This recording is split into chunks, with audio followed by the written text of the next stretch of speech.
السلام عليكم ورحمة الله وبركاته. أخباركم إيه؟ يا رب تكونوا بأفضل حال.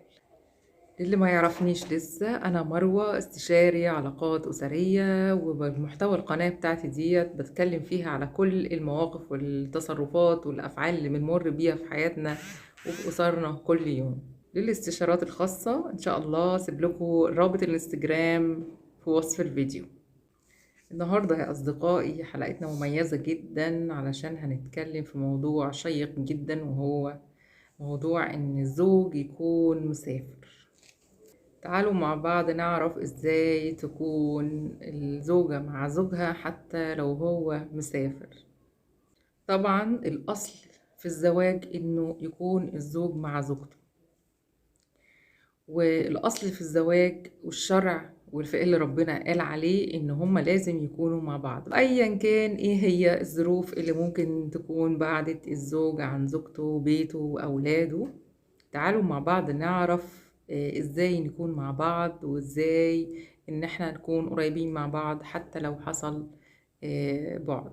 وطبعا نتمنى من ربنا ما يكونش البعد ده فترات طويلة كبيرة تعدي سنين. طبعا زي ما انتوا عارفين ان البعد ممكن من 4 ل6 شهور زي ما حددوا العلماء والفقهاء بتاع الدين، ما يزيدش عن كده. وهنا لازم يكون الزوج حريص على انه ما يبعدش عن بيته واولاده اكتر من 6 شهور، زي ما قال عمر رضي الله عنه لما سأل حفصة اكتر فترة ممكن تقدر الزوجة تستحمل بعد زوجها. قالت له من 4 ل6 شهور. فطبعا هنا بعت لكل الجنود اللي كانوا بيحاربوا والأزواج اللي بعيدة عن زوجاتها وأولادها إن هم يحضروا فورا بعد 4 شهور. أنا كلامي لكل زوجة غاب عنها زوجها، انتي مستأمنة قدام ربنا عن عرضك وشرفك. حافظي عليه عشان لما هتقفي قدام ربنا إن شاء الله، وجعليها في ميزان حسناتك، اتشغلي في حياتك في حاجات مفيدة. تعالي أقولك ممكن تساعدي نفسك إزاي في الفترة اللي ممكن يكون غياب زوجك مؤثر عليكي.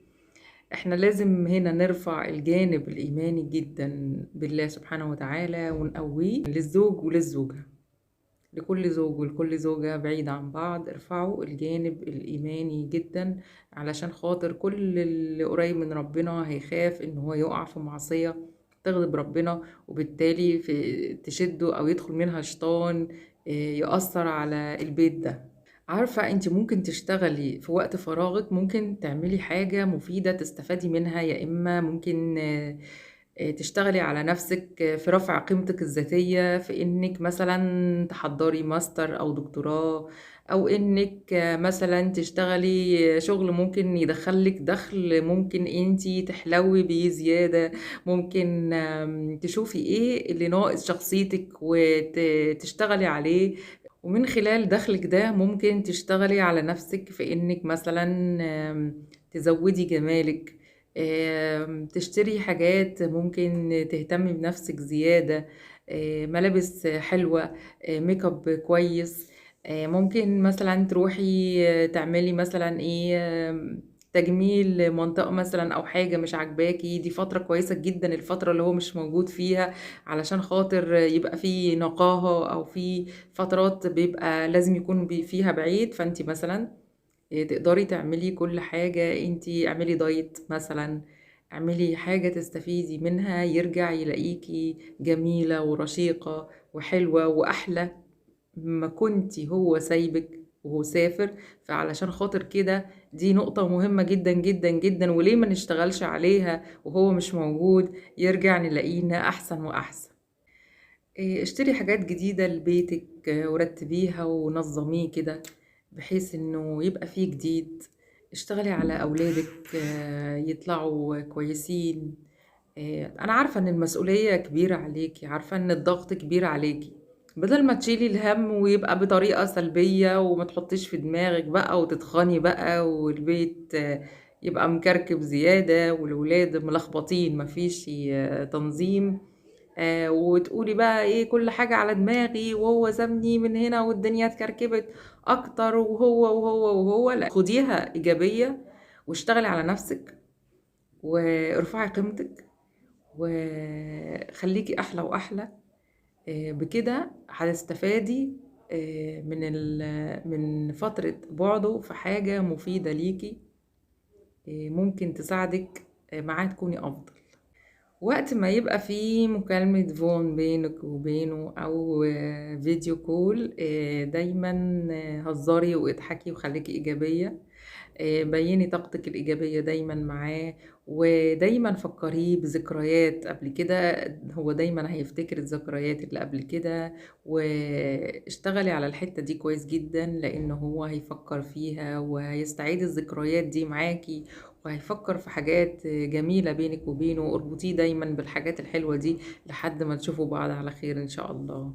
ولازم يكون في اتصال يومي ولو 5 دقايق بس بينك وبينه، يسمع صوتك وتسمعي صوته، وحسسيه انك مهتمة بيه. عملت ايه النهاردة في شغلك؟ اكلت النهاردة ايه؟ ايوه، الحاجة الكويسة في نظره ليها. قولي وجهة نظرك في حاجة هو كلمك فيها خاصة بيه. بعيدا بقى عن ايه، عن احنا عاوزين كده ومصاريف البيت كده وهات كده واعمل كده. مش كل يوم. لو جايبة حاجة جديدة او بتهتمي بنفسك بحاجة جبتيها، دايما فرحيه وقوليله انا جبت ديت علشان خاطرك، وايه رأيك في الحاجة الحلوة دي اللي انا جبتها. ودايما حسسيه ان هو عايش معاكو، وان هو دايما اللي بيحل المشاكل، وان هو دايما اللي واقف في ظهركو. ساعتها هو يحس بالتقدير، اكيد طبعا هيفرح جدا وتربطي بيكي جدا. وهو كمان يحب كده جدا جدا جدا. ومين ما يحبش الحاجة الكويسة اللي فيها بهجة وفيها سرور؟ وإن شاء الله أيامكم كلها تكون بخير وطيبين. سعيدة بوجودكم معايا، وشكرا ليكم على وقتكم اللي قضيتوه. وإن شاء الله لقاء آخر وحلقة جديدة من حلقاتي القادمة بإذن الله.